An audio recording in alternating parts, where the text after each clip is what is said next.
Episode 18 with Christine Muller of Muslims Against ISIS. Hey everybody, you're listening to the Never Forsaken podcast, looking at the lives of the outcasts, the seekers, the never forsakens, those in or out of the local church and passionate about Christ. The show is broadcast weekly, and show notes and more information can be found at neverforsakenpodcast.com. I'm your host, John Robinson. Let's get into the show. Thanks for tuning in today. I got a great episode to bring you. We're speaking with Christine of Muslims Against ISIS, an organization that works to teach people about the nonviolence of Islam, about a lot of misconceptions. There's just so much that's going on in the media nowadays with Islam and extreme terrorism, and I think really a lot of it's just driven by fear. We have leaders and wannabe leaders and politicians and all kinds of people just really divided about this issue. There's people that want to just ban everybody, kick everybody out of the country. You know, there's just a lot that's going on, and I think it's important to have discussions about this topic. Whether or not we come to an agreement, that's okay, but I think honesty and openness can help to alleviate the fear. Hopefully Christine will answer some questions. We look forward to conversation on social media. Any questions, comments, feel free to post. Also, just want to let you know about an initiative that I'm doing with a website called Patreon. That's patreon.com. So if you go to patreon.com/Never Forsaken Podcast, there's a little site up there that you can just pledge to sponsor the show for $2, $5, $10, or any amount. I'll give you a little shout out on social media, a handwritten note, shout out on the podcast, depending on your level of engagement. Just helps the show out as far as bringing new content, upgrading equipment, and just helping with some of the costs of the show. So if you feel that you'd like to sponsor the show, go to patreon.com/Never Forsaken Podcast. Thank you for coming on the podcast today to open up this discussion about Islam, about Christianity, and about maybe some misconceptions and some beliefs. If we could have that conversation, that would be great. Okay, yeah, I'm looking forward to it. Very good. If you could perhaps tell me a little bit about your background, because you told me that you were a convert. Absolutely, yeah. Okay, so you're a convert to Islam from which faith? I was born Catholic, and I was raised Catholic, and in Germany, actually. And when I was 18, I went to the United States. I went to Missouri. I studied life sciences at the University of Missouri in Rolla. And I met some Muslims there. And it's actually the first time I ever met any Muslims seriously. And then I went to Japan. I worked in Japan for 5 years. And during that time, I converted to Islam. Okay, that's very interesting. Mm-hmm. And so it's been for a number of years now that you've been Islamic. Yeah, about 25 years. Okay, so about 25 years, and so you could probably help me to clear up some common misconceptions that people may have. Yes, I'll try, but I'm not a scholar. I can only tell you what I think is the right thing as a Muslim and what I understand my religion to be like. Sure. I cannot speak for 1.8 billion people in the world, so you have to understand that. But I understand. I think I'm fairly mainstream. I'm not extremely strict and I'm not extremely liberal. I'm sort of in the middle. Well, let's start right off the bat with things that are going on in the world right now. There are several incidences of violence. And, we had the incident in France. We just had an incident in the United States in California. Yeah. All people who claim Islam as their religion and who committed some very violent acts, in the name of Allah or in the name of Islam. So we'll start with that right off the bat, because I think that one of the most common things that we hear is Islam is a religion of violence. Could you address that, please? Okay. First of all, remember it's nearly 2 billion people in the world who are Muslims. And if you think about, the United States, how many different kinds of groups there are, some are like sort of extremist beliefs in one way or another. Of course, there are going to be some extremist people within Islam as well. people who are misunderstanding Islam, who are thinking the wrong ways, who are, taking things out of context, who are very uneducated and so on. So there's always some sort of marginal groups in every society, whatever religion or whatever belief system you have. As far as Islam itself is concerned, Islam is actually not a violent religion at all. Islam itself means, submission, and it's submission to the will of God. It's very closely related to salam, which means peace. So Islam and salam are the same root, and the whole idea about Islam is to find inner peace and to find salvation, if you want. As a Christian, I think you understand. Sure. In the belief of God, and then trying to do what really God wants us to do. And the things that God really wants us to do is number one, of course, to believe in God. And by the way, Allah and God is exactly the same thing. Even Arab Christians are calling God Allah, so it's the same thing. It's not a different God or anything. The second thing is, very, very important that you are actually charitable, that you have like a sense of social justice, that you treat everybody, with kindness and equality. And the third thing is that, you always are aware of that you're standing in front of God and you cannot hide from God ever. And as a Muslim, you're aware, because of the prayers, of course, that you're always in front of God. You're always being looked at by God, and none of your deeds are going to go unnoticed. The Quran itself, again and again and again, is exhorting people, be good, feed the needy, be good to the orphans, be good to all people in the world, really. And it says in the Quran, for example, that we told the children of Israel, and we are telling you again. So it's like a continuum since the children of Israel, that if you kill one person, it's like you killed all of mankind. And if you save one person, it's like you saved all of mankind. That's similar, a lot of similar references, what you're saying to the Bible, then. It seems that there are some similarities. It's like a continuation of really Judaism and Christianity. It's not something different. It is just trying to take what was there already and maybe develop it or make it in a way that it gets people closer to God, Okay, so perhaps you can answer this then. When the Qu'ran was written and Muhammad was doing his preaching and all that, and that was several hundred years after Jesus, what caused, in other words, why would Muhammad start something new, but why would he do something other than what was already being taught with the Christian scriptures or, the Jewish scriptures? Jesus was sent to mankind, and I think you understand that probably better than me, as the person of Jesus was really like the word of God made flesh, isn't it? Correct. Yeah? Right. The Quran, the Quran was sent as basically the same word of God made in a book, made in a revelation. So just like Jesus was, perfect in every way, the Quran is completely perfect in every way. So because what the Muslims are saying is, if you look at the 4 different kinds of Gospels, and I think from what I've heard and read and so on, there were other Gospels which have not been used, that, there were slight changes in it, because people transmitted it in different ways and so on. And so it is not exactly, the life of Jesus is not exactly 100% clear what happened during that time. Well, the Quran was sent as like a document which God promised he's going to keep in its original form without any alteration until the end of the world, really. Does it replace the Christian faith? It doesn't really replace it. I think it complements it and it fulfills it. It completes it.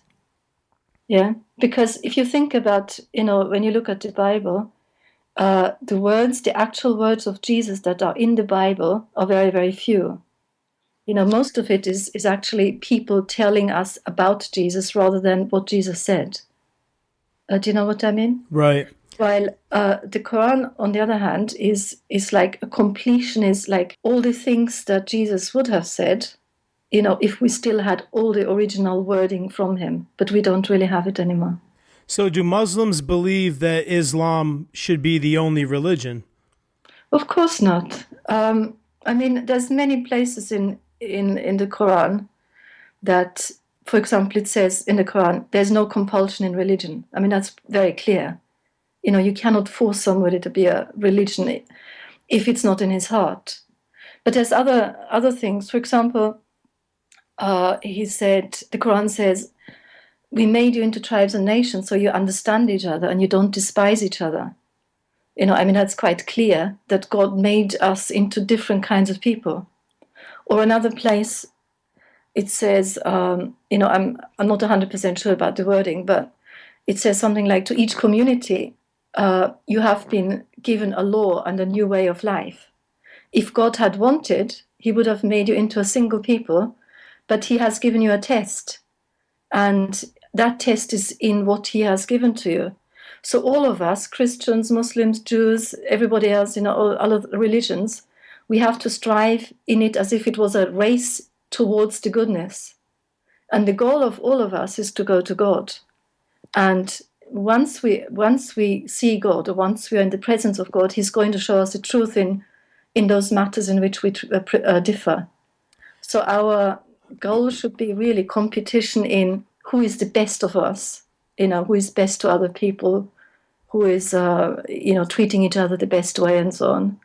I think the closest similarity to that, and you coming from a Catholic background, that is a Catholic teaching that they accept the Muslim as like a brother or a sister, people of the book. Yeah, because I've been given books like Quran, Torah, or the Testament, New Testament and so on. So the Catholics will recognize that Muslims are following God, and even though our beliefs are not 100% in line, that we can find God wherever we're at. Yes.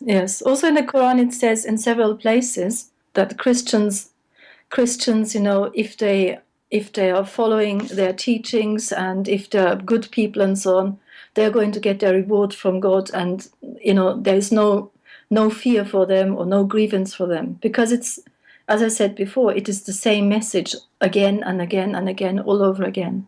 Okay, so now here's another argument that comes up often, and people will cite over 100 references, they say, in the Quran and in the Hadith that will call the Muslim to violence against non-Muslims.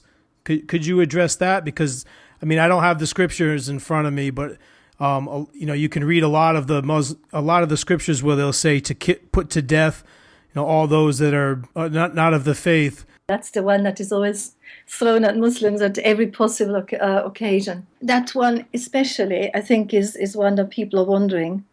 But, just like you can take the Bible and you can take, actually an experiment like this has been done recently in the Netherlands, where they put a Quran cover onto a Bible and let people read, selected passages.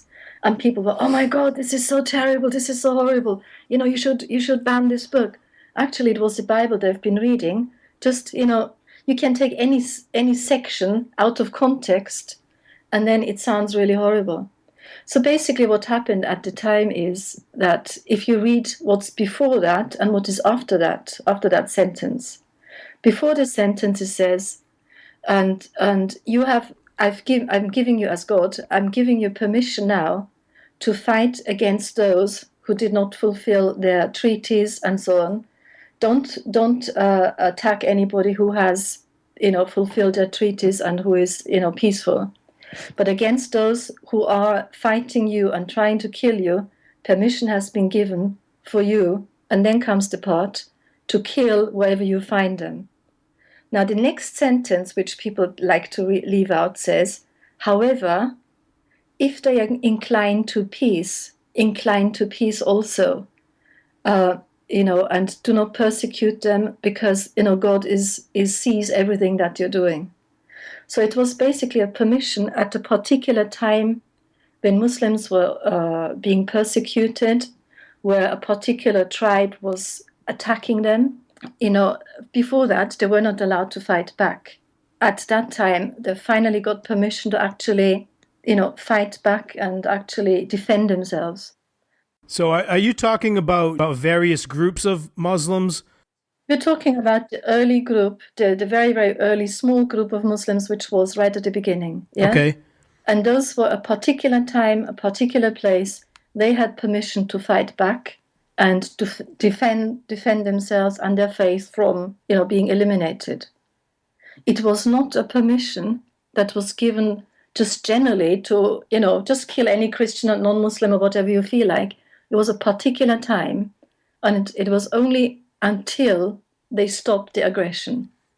Because, if you look at the Prophet Muhammad's, peace be upon him, at his life, you realize that actually he was very, very favorably inclined towards Christians. For example, during his lifetime, he wrote a letter, I forgot to which Christian king, but anyway, he said that, for example, the religion, the churches, the lives, the chastity, the property of all the Christians living in the East and the West are under the protection of Allah and his prophets and his believers. So the Christians were under his own personal protection. And it says, none of the people embracing the religion of Christianity should be forced to accept Islam. If any Christian suffers murder or injustice by other groups, not Muslims, then the Muslims must help them. Yeah, it wasn't just, okay, let the Christians be as they are. He actually said Muslims must help and must defend Christians.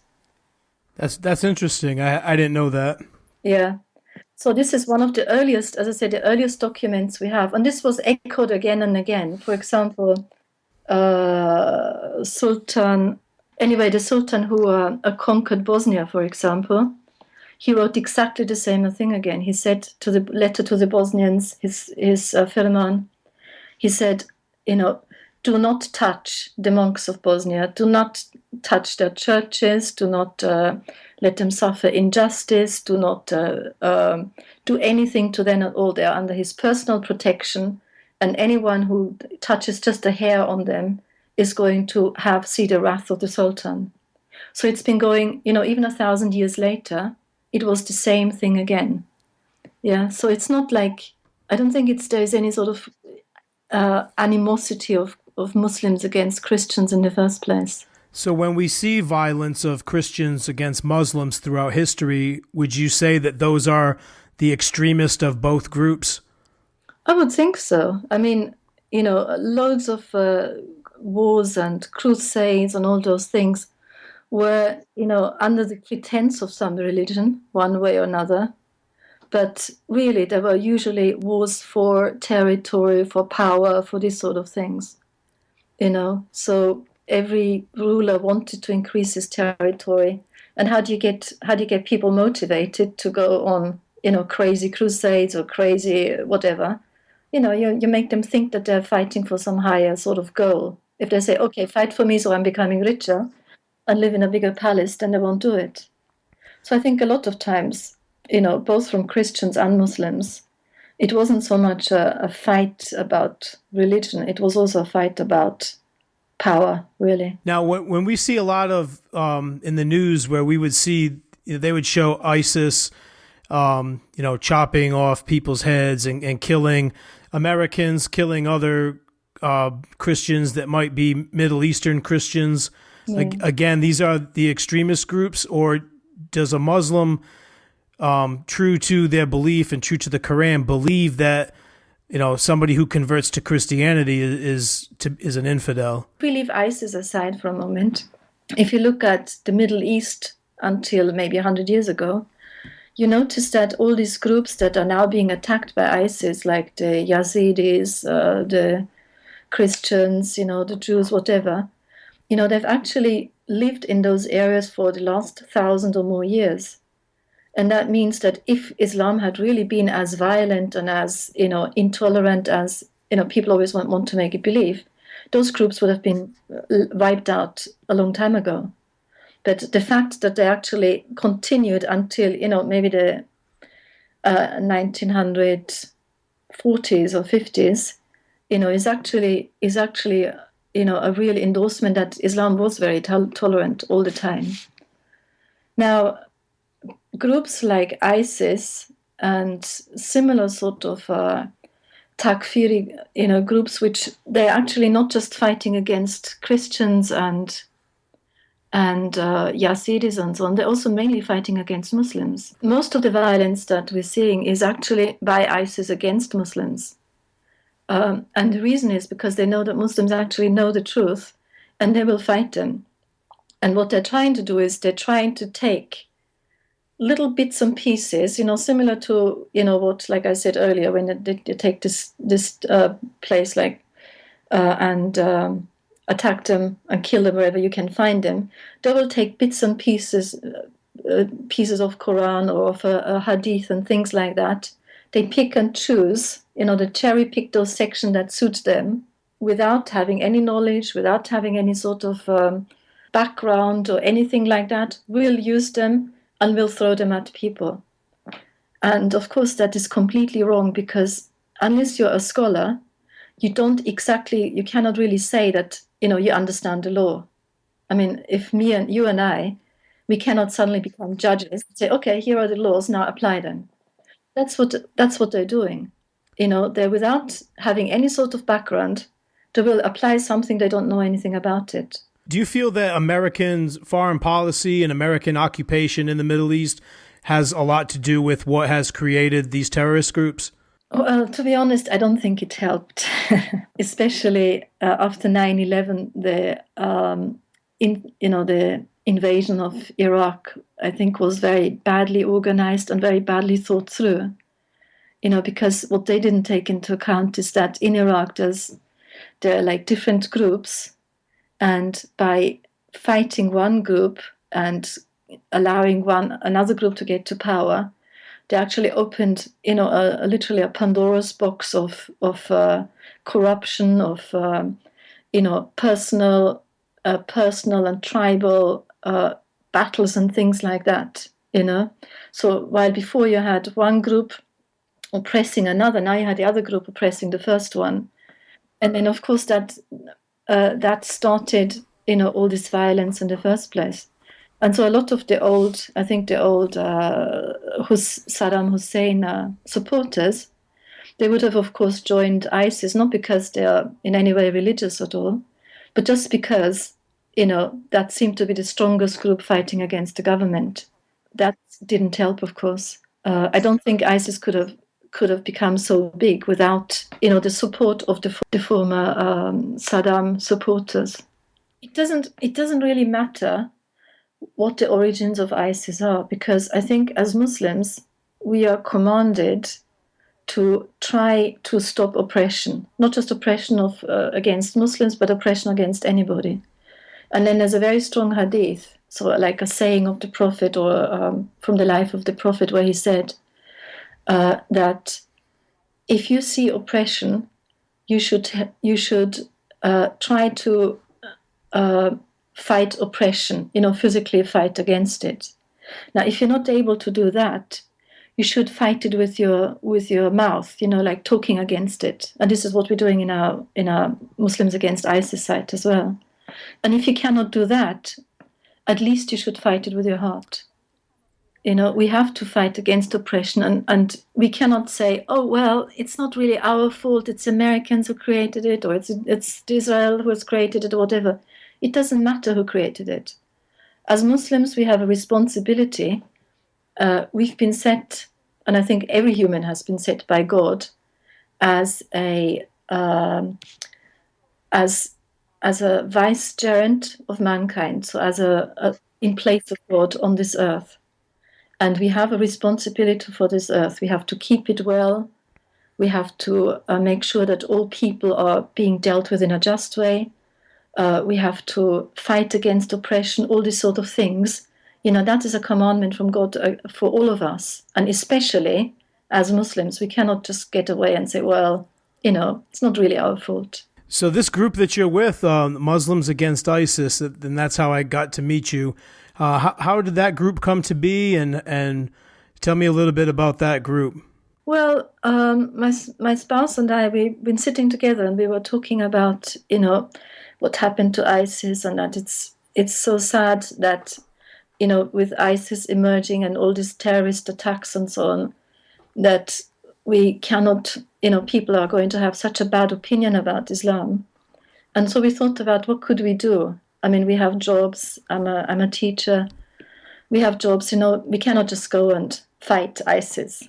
It's not possible. But we can, at least with our mouth, fight ISIS. And especially, we can try to make people understand that Islam is not like that, what they hear on television and what they hear on news and so on. That Islam is actually quite a nice religion, that it's friendly to people, that it's, a religion of equality and so on. And so we decided to create, Muslims Against ISIS. So interesting. You mentioned the word equality. I did want to ask you about few things about Sharia law. And that seems to be another big topic that comes up in the news. And, we hear in the media that Muslims are oppress their women, and, they want to also institute Sharia law here in the United States to take place of our own government systems. Could you talk about that? Okay, I think Sharia is really, really misunderstood as well. 90% of Sharia actually deals with non-criminal law. So Sharia actually means law. And so you don't have to say Sharia law, it's just Sharia. And Sharia is basically how a Muslim prays. That's Sharia. Without Sharia, I would not know how to pray. How a Muslim, for example, marries or gets buried, what kind of words we say, how he's being wrapped and this sort of things, that is Sharia. If somebody dies, how the property is being divided among the people, among the relatives, that's Sharia. So that 90% of that is really, things that don't really concern you as a Christian at all, because you're not praying like us, and you're not fasting like us, and so on. So you shouldn't worry about those 90% at all. Well, when they say, they'll say things like that Muslims want to, we have to stop during the school day and let Muslim children pray, or, make different accommodations for Muslims. I guess that's what I'm addressing. I don't know anything about it, so I'm being honest in that, just asking the question. Yeah, as I said, 90% is like that. The other 10% is the criminal law, and that one is, that's when the chopping hands and so on comes out. And if you look at the Quran, and you look actually at the ayahs that say about particular punishment, you will find that it's actually very flexible. For example, the punishment for high treason is crucifixion, okay? But it could also be banning from the country. So now, if you think about in history, who has done something really, really horrible that you could say, would have crucifixion? Maybe Hitler. Sure. Some people say, 5 million, killing 5 million people, just hanging him is probably not good enough. So we would think about, okay, in such an extreme case, maybe that's not proper punishment. But in another case, the judge can actually say, well, okay, we are revoking your citizenship, you leave the country. So it is very flexible. And the same thing for all the Sharia laws, they're actually really, really flexible. And they allow, in most cases, a fairly broad application of whatever law, depending on the judge and his understanding of the law. That, of course, comes back to, is the judge sufficiently... Okay, so in Sharia, would it, like even some, like yourself, a woman would not be allowed to talk to a man, or is that... Like, I was wondering, even if we were going to be able to have this conversation, just based upon things I've heard. That's not Sharia. That's again, rather extreme interpretations of certain laws, but that has nothing to do with the actual Sharia. Some groups, like I think you're thinking about Saudi, Some groups are more strict and in the interpretation of it, and they're going the stricter route. And some people are saying, okay, Islam does not want to make things difficult for people. I don't think that women are oppressed in Islam at all. Instead, women in Islam are their own. I mean, I feel I'm my own person. I can do what I want. Whatever money I earn is my money. Whatever money my husband earns is our money. So there's no such thing as, I have to contribute to the family finances. And the other things which I always talk about oppression, I think is just, how do you say, common courtesy. For example, I wouldn't leave the house without telling my spouse where I'm going or what I'm going to do. I don't expect him to leave the house without telling me. I think that's common courtesy. If you just do whatever you like doing, you might as well not be married. So, but there's no how do you say? So maybe it is more legalized in Islam than in other religions. I don't think it's really something that is a big deal. If I don't want to live with my husband, if I don't like him, I can divorce him. So there's nothing against divorce in Islam at all. So I guess just a lot of what we see then in the news, on the media, and we see like in countries like Iraq or Iran, how they treat people or kill homosexuals and things like that. Again, this is the extreme view, and it's not the normal view.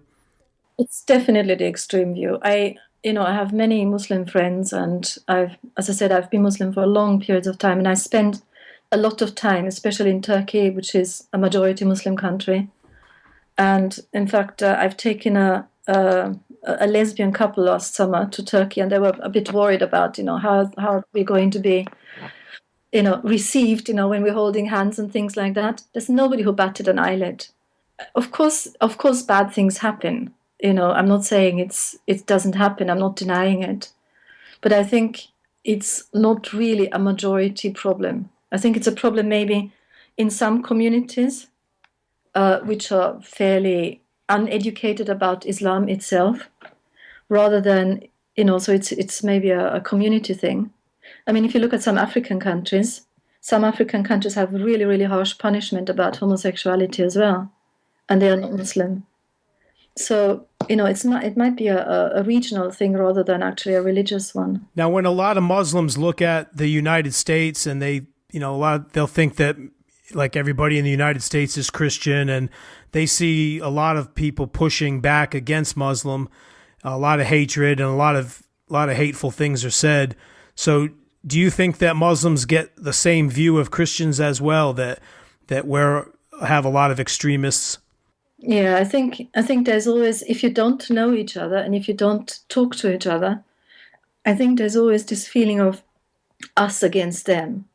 And when I first converted, probably I had similar views that, the Christians, they're doing this and they're doing that. And after some years, I realized that actually it's not us against them, that we're all in it together. We're all in this world together. We're all sitting in the same boat. We're all floating or sinking together. And I think the most important thing for us all is that we are trying to talk to each other. We're trying to understand each other. We're not assuming the worst all the time of each other, but actually trying to assume the best. And that's actually an Islamic, rule as well. We should always assume the best of another person, unless, of course, there's very good evidence that they are not like what they're saying. So I think it goes both ways, definitely. So last thing, Christine, let me just close with this then. What do you think are some practical ways that those of us here living in the United States, and this podcast does go worldwide, it's heard in over 50 countries, and so what are some words that can be, what are some ways in which we could help to, let me rephrase this. What are some ways in which Christians can maybe help other Christians to understand more about Muslims, or how could we even help Muslims and not being persecuted? Yeah, I think most important thing is making contacts. making contacts with different communities. So if there is a Muslim community in your area, maybe try to meet them. I know it's not always easy. Maybe there's language problems sometimes and so on. Try small ways to meet them. Just, maybe send a card and say, we are in it with you, or we support you, or don't worry, we don't think everybody is a terrorist, this sort of things. And then, of course, the Muslims should also, reach out. It goes both ways, not just Christians. Then the second thing is, try to inform yourself before you make judgments. Ask questions. There's a lot of anti-Islamic hate sites. So when you Google, for example, various things, you get like 15 or 20 things which say, oh, Islam is so terrible, Islam wants to kill you, Islam wants this, wants that. Try, if you want to inform yourself, try to go on a Muslim site and not somebody who's talking about it, but talk to the people themselves and see. Yeah. And of course, don't think that all Muslims are great. They're not. Muslims are just ordinary people. Oh, same as Christians. Exactly. There's some great Christians, wonderful Christians, Christian saints are incredible. And then there's some pretty, horrible, dire Christians as well. Right. And the same goes for Muslims. If you meet a horrible, dire Muslims, don't think that the other 1.7 billion, 999 million are like this. No. There's still loads and loads of very good people out there. Well, Christine, I just want to thank you so much for coming on the show and just for having this dialogue. And I hope that this podcast going out can maybe even open up some more dialogues among groups and among communities as well. Thank you very much. I enjoyed talking to you as well. All right. Thank you. Salam. Okay. Wassalam.